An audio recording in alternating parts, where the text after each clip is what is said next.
안녕하십니까? 네, 배본철 교수입니다. 오늘 여러분들 굉장히 궁금한 한 가지 부분에 대해서 같이 생각해 보도록 하겠습니다. 그것은 무엇이냐면 귀신이 인간에게 들어온 것을 어떤 증세나 변화를 보아서 알 수 있을까 하는 것이죠. 그런가 하면 이 귀신에 들린 것하고 또 정신질환하고는 좀 구분을 해야 된다고 보는데, 여러분들은 또 어떻게 생각하시는지. 또 한 가지 주제는 기도에서 귀신을 쫓는 일이 평범한 크리스찬들에게도 누구에게나 다 가능한 일인지, 뭐 이런 참 알쏭달쏭한 이런 주제에 대해서 우리 함께 나눠보도록 하겠습니다. 먼저 생각해 둬야 될 점이 있습니다. 그것은 우리가 그 악한 영, 즉 그 귀신의 본질에 대해서 우리가 너무 모르게 되면 우리는 그 귀신이 우리 속에서 활개를 칠 수 있는 터전을 제공해 줄 수 있다는 것입니다. 왜냐하면 이 귀신들이 사용하는 가장 커다란 무기가 있다면 그것은 바로 자기 자신들의 존재를 우리에게 숨기는 일입니다. 그래서 귀신들에게 한번 이런 무지를 통해서 한번 자리를 내어주면 그들은 우리 의식 속에 그 터전을 만들어요. 그래서 더 강한 힘으로 우리를 결박해 들어오게 된다는 거죠. 그렇기 때문에 이 귀신들의 그 터전은 바로 인간의 의식 속에 만들어진다라고 볼 수가 있습니다. 다시 말하면 이 귀신들이 본격적으로 활동할 수 있는 것은 인간의 의식이 이들을 부지불식간에 용인해 준 결과다, 이렇게도 말씀드릴 수가 있겠습니다. 그렇기 때문에 귀신들은 우리의 의식의 지지를 받아서 우리 영혼의 기능에 무질서를 주고 또 신체의 질병을 유발시키기도 하고 또 우리의 환경이나 인간관계 속에 부조화와 또 균열을 초래하기도 하는 거죠. 이렇게 그 귀신들이 그 인간들에게 침투하는 단계가 여러 가지가 있습니다. 보통 그 학자들에 의하면 이 중에서 가장 심각한 단계는 그 귀신 들림의 단계라고 합니다. Demon possession. 귀신에 의해서 완전히 장악되어져 있는 그런 상태로서 이 귀신 들림이라고 하는 것은 귀신의 영이 인간의 영혼 속에 상당히 깊이 침투한 상태라고 보고 있어요. 이런 경우에는 인간의 영과 그리고 잠재의식과 그리고 현재의식이 완전히 그 귀신의 뜻에 의하여 움직여지게 된다는 거죠. 그러면 한 가지 또 질문이 생기죠. 그러면 참으로 그 거듭난 크리스찬들도 귀신 들릴 수가 있는가 하는 그런 질문이죠. 그런데 참으로 거듭난 그 크리스찬들의 영혼 속에는 하나님의 영이신 성령께서 내주하시기 때문에 이러한 심각한 완전히 귀신에 의하여 통제되어지는 이런 귀신 들림의 상태로부터는 보호를 받는다고 봅니다. 그렇지만 그렇다고 해서 귀신들의 영향으로부터 완전히 자유로워질 수 있다는 말은 아닙니다. 그보다는 귀신 들림의 상태보다는 조금 더 약한 단계인 그 귀신의 영향 또는 귀신의 억압, demon oppression, 또는 demon influence, 이런 단계, 즉 인간의 지성과 감정과 의지 그리고 인간의 몸과 그리고 환경이 귀신의 영향을 받는 거죠. 이런 일들은 거듭난 크리스찬들에게서도 얼마든지 일어날 수가 있습니다. 그렇기 때문에 우리들이 이런 마귀를 대적하라 라고 성경 말씀에 기록이 되어져 있죠. 그리고 우리의 싸움은 혈과 육에 대한 것이 아니라 하늘의 공중 권세 잡은 자들의, 즉 귀신들에 대한 그러한 전투가 우리에게도 있다라고, 그렇게 성경은 우리에게 경계심을 주고 있는 거죠.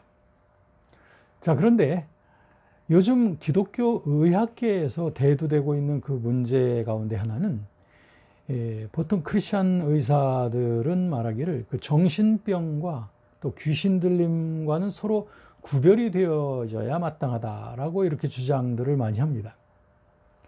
사실 그 현상적인 차원에서 본다면 이 정신병과 또는 귀신 들림은 종종 비슷하게 나타나기도 합니다. 그래서 종종 동일시되기도 합니다. 그런데 그 치유법에 있어서 혼선을 빚게 되면 어려움이 지속되거나 오히려 또는 과중되는 경우도 있다는 거죠. 그래서 특히 그 크리스천 정신과 의사들에 의해서 그동안 제기되어져 왔던 그 주장은 무엇이냐면 이 정신 이상과 같은 증상 모두가 다 귀신 들림이나 귀신의 억압은 아니고 이런 증상은 대부분 그 약물 치료 등으로 인해서 정신과적인 치유로 인해서 회복될 수 있다라고 보는 거죠. 그렇기 때문에 정신병과 귀신 들림이 명확히 구분해서 치유되어야 된다라고 이렇게 말하는 거죠. 그러니까 정신병으로 판명이 되면 그건 정신과 치료를 받아야 되고 귀신 들림이라면 그건 영적 치유의 과정을 거쳐야 된다. 이렇게 구분을 하는 거죠. 그러면 이런 경우는 어떻겠습니까? 어떤 경우는 이 두 가지 문제가 함께 얽혀져 있는 그런 환자들의 경우도 있다는 거죠. 이런 경우는 또 두 가지 치유책을 함께 병행하거나 또는 하나씩 단계적으로 처리해야 되는 경우도 있겠다. 이렇게 결국 결론이 나오게 되는 거죠. 그렇다면 이런 정신적인 이상과 또 귀신 들림적인 어떤 그런 현상이 나타날 때 이걸 갖다 오직 기도만 해서 병이 나야 그게 하나님이 고쳐주시는 거라고 믿는 것은 자칫하면 이거 맹신이 될 수가 있겠죠. 또 오직 귀신을 쫓아냄을 통해서만 정신적인 억압 상태로부터 벗어날 수 있다고 보는 것, 이것도 역시 하나의 편견이 될 수가 있겠습니다. 하나의 맹신의 소치가 될 수가 있다는 거죠.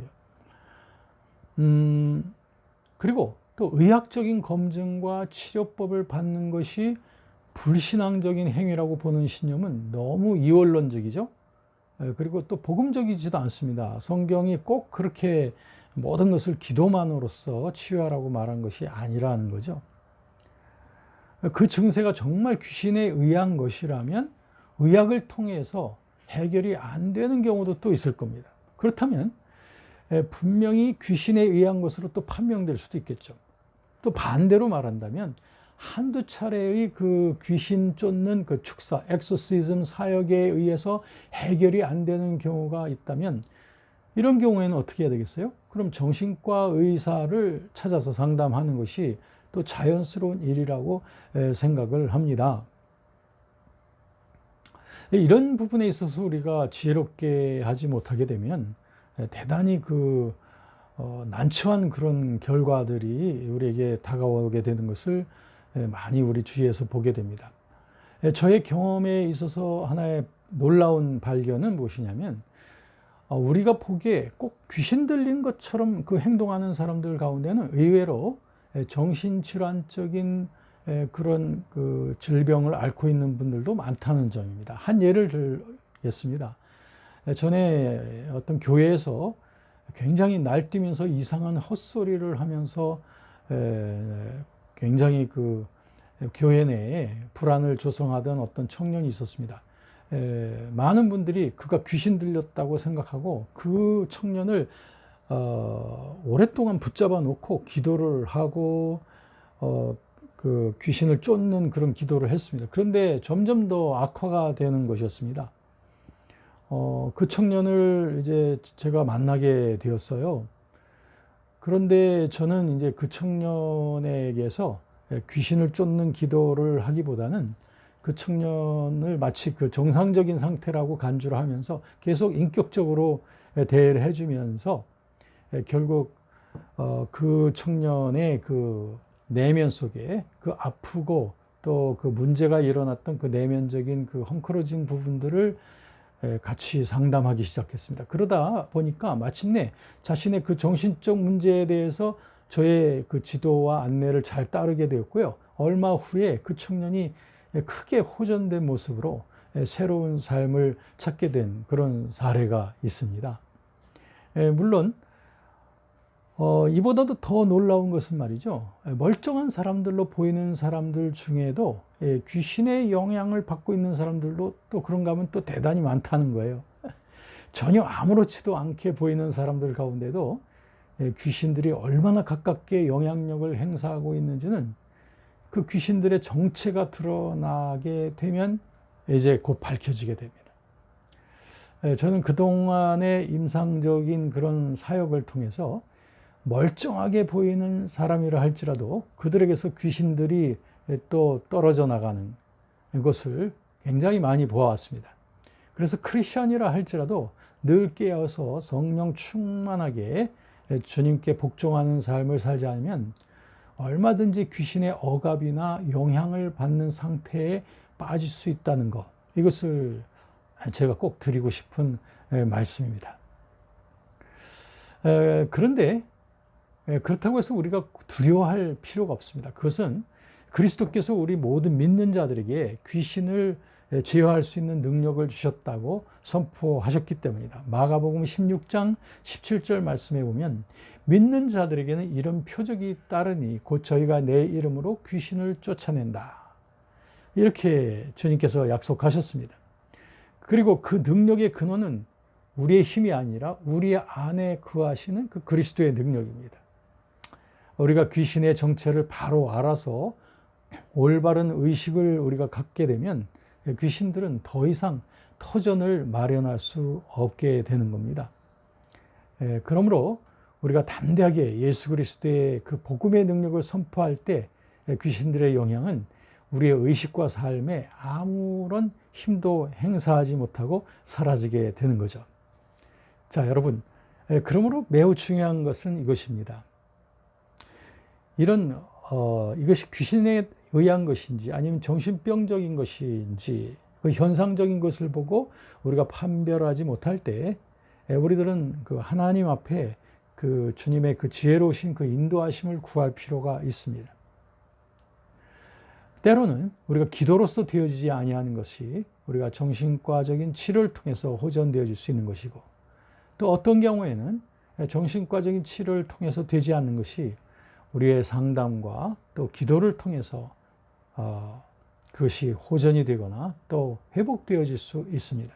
그러므로 중요한 것은 이 모든 일에 우리들은 그 성령의 그 인도하심을 잘 분별하고 그분의 인도하시는 바를 잘 따르는 것, 이것이 우리가 그 귀신에 의한 것인지 아니면 정신병적인 것인지를 분별하지 못하는 그런 상황 속에서도 우리가 그 하나님의 그 치유의 길을 찾을 수 있는 그런 좋은 길이라고 그렇게 생각합니다. 여러분들에게 도움이 되셨으면 좋겠습니다. 여러분 주위에도 이런 그 정신적인 어려움으로 크게 고통을 당하고 있는 사람들이 많이 있을 것입니다. 이분들을 그리스도 앞으로 다가가게 하십시오. 그리고 그리스도께서 주시는 그러한 그 치유의 길을 잘 분별하여 회복되어질 수 있는 그런 귀한 분들이 되었으면 좋겠습니다. 감사합니다.